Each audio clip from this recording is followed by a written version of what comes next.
I've never told this story to anyone outside of my family. Not because I thought people wouldn't believe me, but because saying it out loud makes it feel like it's happening all over again. But enough time has passed now, and I think people need to hear this. It was the summer of 2019. I was 24 years old, broke and burned out from living in Chicago. My lease had ended, my roommate moved out of state, and I had about 3 weeks before my new job in Nashville started. My aunt offered me her old farmhouse in rural Kentucky, a place she'd inherited from my grandmother but never really used. She said I could stay there for free, clear my head, get some rest before the next chapter of my life started. It sounded perfect. The drive down was beautiful. Open fields, old barns, that kind of golden late afternoon light that makes everything look like a painting. My GPS took me off the main road and onto a long gravel path, about 2 miles out from the nearest town. And I mean nearest, because that town had one gas station and a diner that closed at 6. I remember thinking, this is it. This is exactly what I needed. The house itself was old, late 1800s old, 2 stories, white paint that had long since started peeling, a wraparound porch with a swing that creaked every time the wind moved it. Inside smelled like cedar and something older, like rooms that hadn't been opened in years. My aunt had stocked the fridge, left fresh sheets on the bed, and taped a handwritten note to the kitchen counter that said, "Cell service is spotty. Landline works. Enjoy the quiet." I didn't think anything of it. I unpacked, cooked a simple dinner, sat on the porch as the sun went down, and felt genuinely at peace for the first time in months. That feeling lasted exactly 4 days. On the 5th morning, I noticed something. There was a dirt road, barely a road really, more like 2 tire tracks pressed into the grass, that ran along the eastern edge of the property and disappeared into a tree line about a 1/4 mile out. I'd seen it before but hadn't thought much about it. That morning, though, there was a truck parked at the edge of those trees, just sitting there. Engine off, nobody visible inside. I watched it from the kitchen window while I drank my coffee. After about 40 minutes, it was gone. I told myself it was probably a hunter, or someone cutting through private land like people do out in the country. I let it go. 2 days later, it was back. Same truck, same spot, same stillness. This time I walked toward it.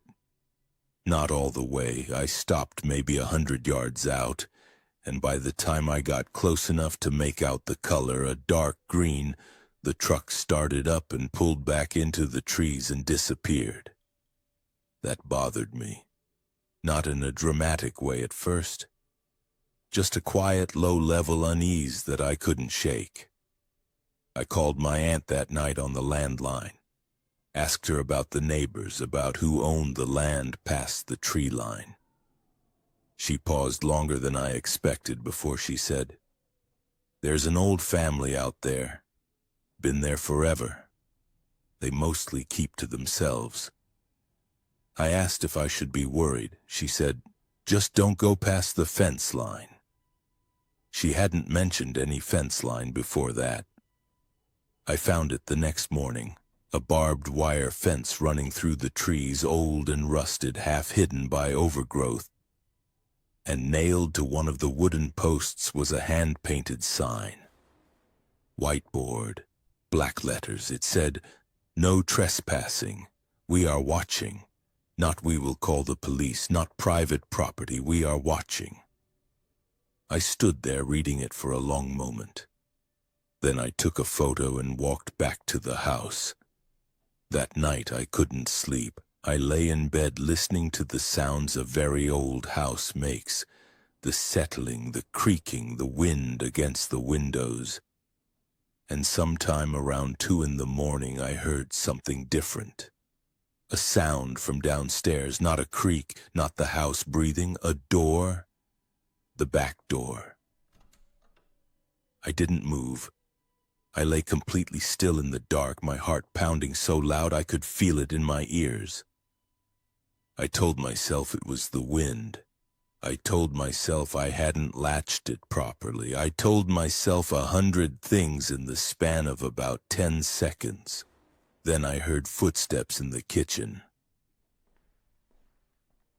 Slow, deliberate, like someone who wasn't in a hurry, like someone who didn't think they needed to be quiet. I reached under the mattress where I'd stored a small flashlight and my grandfather's old hunting knife. Not because I'd expected anything, but because I'm from the Midwest, and that's just what you do in an old rural house. I gripped both of them and I did not breathe. The footsteps stopped at the bottom of the stairs. There was a long silence, maybe 30 seconds, maybe 2 minutes. Time does something strange when you're that terrified, and then slowly the footsteps moved away, back through the kitchen, and the back door opened and closed again. I did not sleep. I sat upright in that bed until the sun came up, and then I went downstairs and looked at the back door. The latch was open.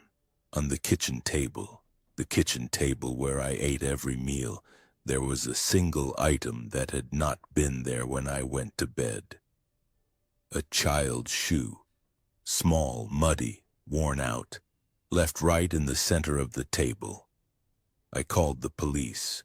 A sheriff's deputy came out, a calm older guy named Dale who had clearly seen a lot of strange things in that county and wasn't easily rattled.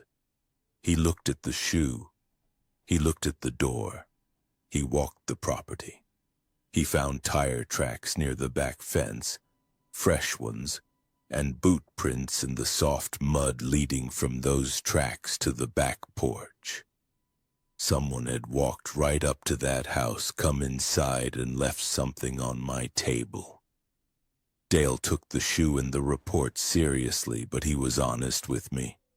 He said, "This kind of thing out here, it's usually meant to send a message, to make someone uncomfortable enough to leave." He said it wasn't the first time he'd heard something like this from that side of the county. I left the next morning. I packed what I could fit in 2 hours and I drove away from that house, and I didn't look back. I never found out who owned that truck. Never found out whose child that shoe belonged to. My aunt sold the property the following year and said almost nothing about it, which told me more than anything she could have said. Here's the thing that still gets me even now. When Dale was leaving, he stopped at his cruiser and turned back to me.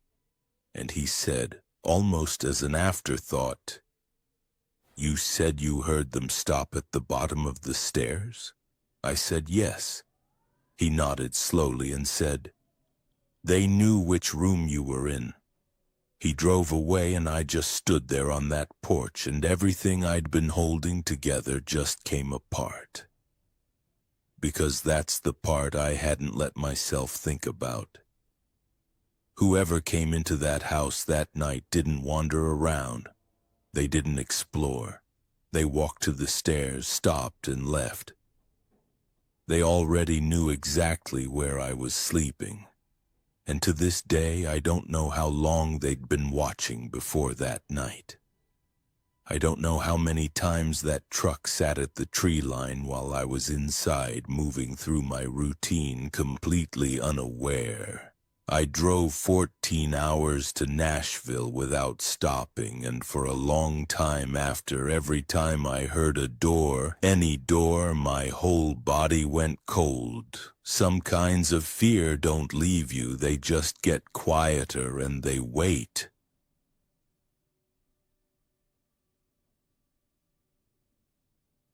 I want you to understand something before I start. I'm not the kind of person who scares easily. I grew up in rural Montana, spent summers helping my uncle clear land, fix fences, haul hay in 90-degree heat. I know what silence sounds like. Real silence. The kind that sits heavy on your chest when you're miles from the nearest town and the only light you can see is your own porch bulb cutting through the dark. I know that world. I was raised in it. Which is exactly why what happened the summer I turned 26 still keeps me awake some nights. I'd taken a job in late June helping a property management company winterize and assess old rural properties across central Montana. Basically, I drove out to abandoned or rarely visited houses, checked the structural condition, noted repairs, took photos, locked up, and moved on. Most days I hit 2 or 3 properties before noon. Easy work. Lonely but easy. The address they sent me to on July 14th was listed simply as 4412 Miller Creek Road. No owner name in the file, just coordinates, a gate code, and a note that said the property had been unoccupied for approximately 4 years. Standard stuff. I remember the drive out there.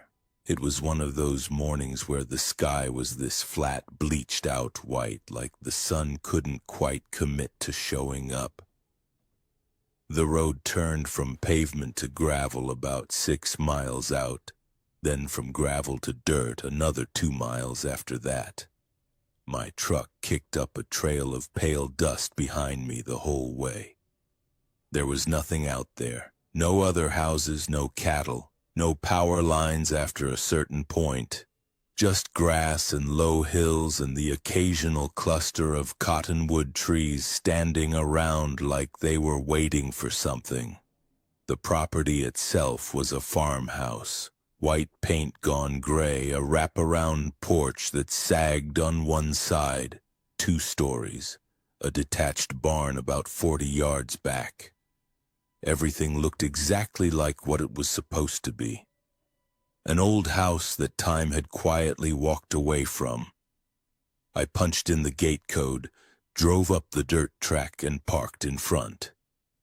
The front door was unlocked, which happened sometimes. I noted it, pushed it open, and stepped inside. The smell hit me first. Not rot, not molds, something more specific. Cooked food. Recent cooked food, like someone had made something on a stove maybe a few hours ago. I stood in the doorway for a second, telling myself it was probably just trapped air doing something weird. Old houses have their own chemistry. But I already felt something shift in the back of my mind. Some low, quiet alarm starting to tick. I walked through the ground floor. Living room, dining room, a hallway, a small bathroom. Everything was dusty, furniture still in place, a couch, a wooden table with 4 chairs, a standing lamp with no bulb. Typical abandoned property. But then I got to the kitchen. There was a cast-iron skillet on the stove, and in that skillet were the unmistakable remnants of scrambled eggs. Dried out, stuck to the pan, but not weeks old. Maybe a day, maybe less. I stood there staring at it for what felt like a long time.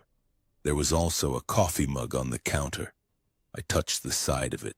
It wasn't warm, but there was a ring of dried coffee at the bottom that was still dark, not fully crusted over. I pulled out my phone and called the property management office. No answer.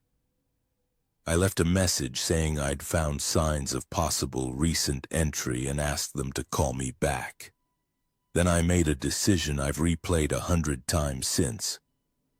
I decided to finish the walkthrough. I told myself it was probably a vagrant long gone. I told myself I was almost certainly overthinking it. I told myself a lot of things. The upstairs had 4 rooms. The first 3 were empty and still, just dust and old curtains and the occasional dead fly on a windowsill.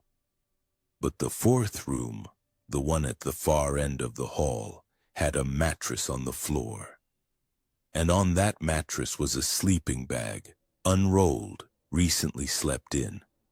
Next to it was a plastic grocery bag, and inside that bag were food items: bread, peanut butter, a bruised apple, a bottle of water, half empty. Someone was living here, not had been living here, was living here. Present tense. I backed out of that room slowly, walked down the hallway, kept my steps quiet without really deciding to. Started down the stairs. Got halfway down and stopped, because from where I was standing I could see the front door I had left open when I came in. It was now closed. I hadn't heard it close. I hadn't heard anything, but it was closed. I stood on those stairs without moving for probably 30 seconds. Every single part of my brain was doing something different. One part was saying there's an explanation. One part was saying get out right now. One part was just completely offline, just static. I came down the rest of the stairs slowly, crossed the living room, and reached for the front door handle. And from somewhere behind me, from the direction of the kitchen, I heard the very specific, unmistakable sound of a chair scraping across a floor. I opened that door and I walked out, not ran. I have no idea how I didn't run. I walked to my truck, got in, started it, and drove. I didn't touch the gate code on the way out. I went straight through the gate and didn't stop until I hit pavement. When the office finally called me back 2 hours later and I explained what I found, they got quiet in a way that told me this wasn't entirely a surprise to them.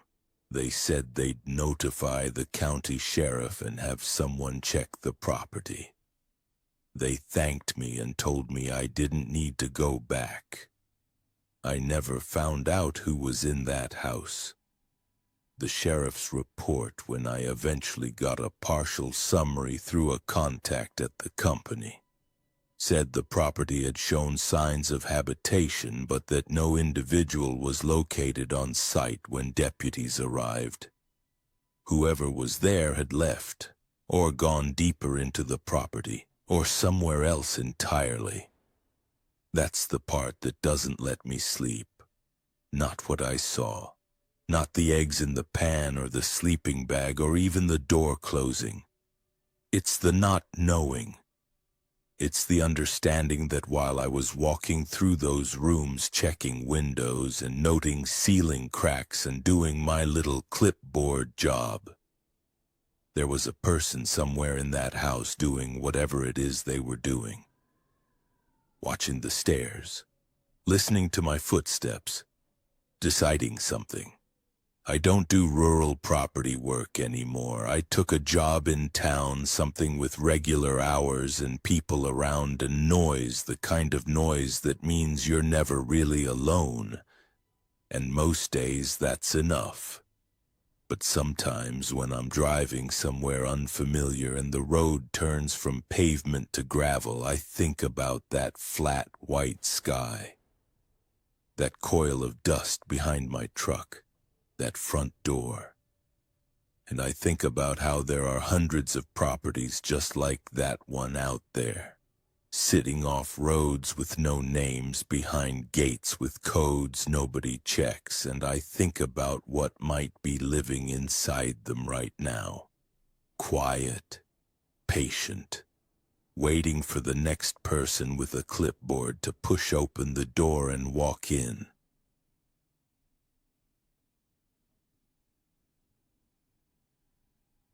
I still can't drive past open farmland without my stomach dropping. It doesn't matter how many years have passed.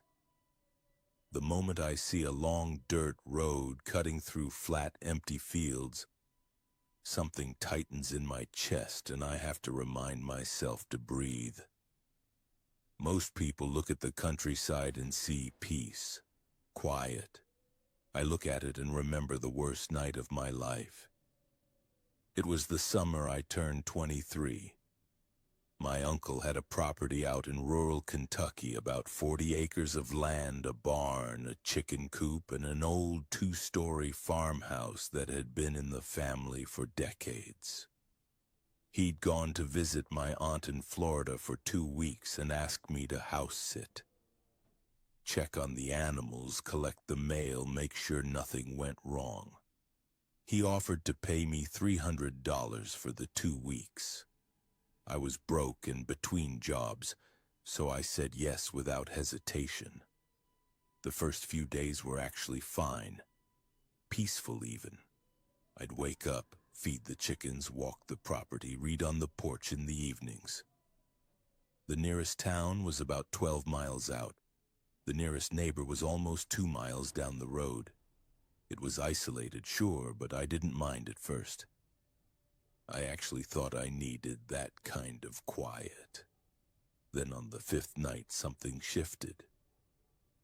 I was sitting on the porch around 9 in the evening when I noticed a truck parked far down at the end of the dirt road, right at the edge of my uncle's property where it meets the county road. It was just sitting there, engine off, no lights. I stared at it for a while, waiting for someone to get out or drive away. Nothing. I told myself it was probably someone who pulled over to check their phone or look at a map. I went inside and didn't think much more about it. The next morning, the truck was gone. 2 nights later, it was back. Same spot, same truck. I could tell by the dark color and the shape of it, the way the cab sat high. This time I watched it for almost 40 minutes before I finally went to bed. Nobody got out. It didn't move. I locked the front door that night, which I hadn't been doing, and I checked the windows before I went upstairs. I called my uncle the following morning and mentioned it casually. Told him I'd seen a truck parked at the end of the road a couple of times. He went quiet for a second, then said, "Probably just someone turning around." I let it go, but I didn't fully believe that, and I think part of me knew it even then. The night that changed everything was a Thursday. I'd been in the house since sundown, made dinner, watched some TV on my laptop. Around 11:30, I decided to go to bed. The farmhouse was old and it made noises, creaking wood, the pipes groaning, the wind pressing against the windows, and I had gotten used to most of them. But that night, just as I turned off the lamp in my room, I heard something I had not heard before. The barn door. It has this specific sound when it opens, a long, low groan followed by a metal clank from the latch. I'd heard it every single morning when I went in to check on things. I knew that sound, and I was hearing it at 11:40 at night. I lay completely still in the dark, telling myself it was the wind, that I hadn't latched it properly, that it swung open on its own. I stayed in bed for maybe 5 minutes, running through every rational explanation I could think of. Then I heard it close. Wind doesn't close a barn door. Not like that. Not with that deliberate metal clank of the latch catching. I want to be honest about what I felt in that moment because I think it's important. I didn't feel like I was in a movie. I didn't feel some dramatic rush of adrenaline. What I felt was a cold, sick dread that started somewhere deep in my gut and spread through my entire body, the kind of fear that makes you feel small, helpless, like a child again. I grabbed my phone off the nightstand. No signal. There almost never was inside the house. I had to go outside or up to the second-floor window to get even one bar. I picked up the fireplace poker I had moved to my room 2 nights earlier, after the second time I'd seen the truck. I hadn't told anyone I'd done that. It felt embarrassing at the time, like I was overreacting. I didn't feel embarrassed anymore. I moved to the window that overlooked the yard and the barn. I pressed myself against the wall and looked out at an angle, the way you do when you don't want to be seen. The barn sat about 60 feet from the house. The yard light, a single orange sodium lamp on a post, cast just enough light to see the barn door. It was closed. The yard looked empty. I stood at that window for a long time, long enough that my legs started to ache. Nothing moved. I could hear the crickets outside, which I had read somewhere means things are probably okay. That animals go quiet when something is wrong. The crickets kept going. I held on to that. I didn't sleep that night, not a single minute. I sat in the corner of my room with my back against the wall and the poker across my knees, and I watched the door until daylight came through the curtains. In the morning I went to the barn. The padlock I had put on the interior storage room, a small room in the back where my uncle kept tools and an old chest freezer, was broken. Not cut, not picked. Broken like someone had hit it hard until the shackle gave. Inside, the chest freezer had been opened. It was full of venison my uncle had frozen from last hunting season. 3 of the vacuum-sealed packages were missing. Someone had been in that barn. Someone had broken into that storage room, taken food, and left. And at some point during the night while I was in that house, they had been 60 feet away from me. I called the county sheriff's office that morning. A deputy came out, took a report, looked around the property. He found boot prints in the soft dirt near the back of the barn. More than one set. He said there had been a few reports in the area over the past month. People camping on private land, a shed broken into 2 counties over. He said it was probably transient individuals. That word, probably, did not comfort me.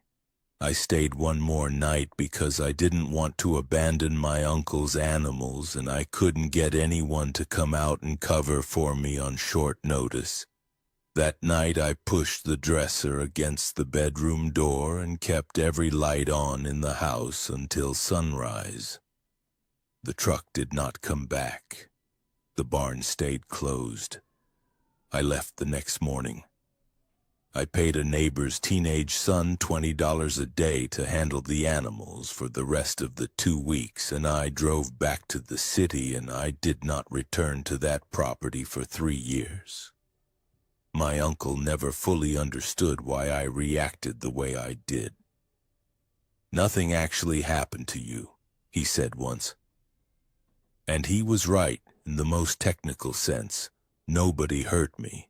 Nobody even approached the house. But here's what I've never been able to let go of. Those boot prints the deputy found. He said there were 2 sets. 2 people had been in that barn. The whole time I thought I was alone out there, I wasn't. And to this day I don't know what they were doing on that property in the nights before I heard that barn door open. I don't know how many times they came before I ever noticed the truck. I don't know how close they got to the house. Some questions don't have answers, and sometimes that's the most frightening thing of all. If these stories got under your skin the way they got under mine, hit that like button. Subscribe to Mr. Terrifying so you never miss next stories. And drop a comment below. Tell me which one of these 3 kept you up the most. I'll see you in the next one.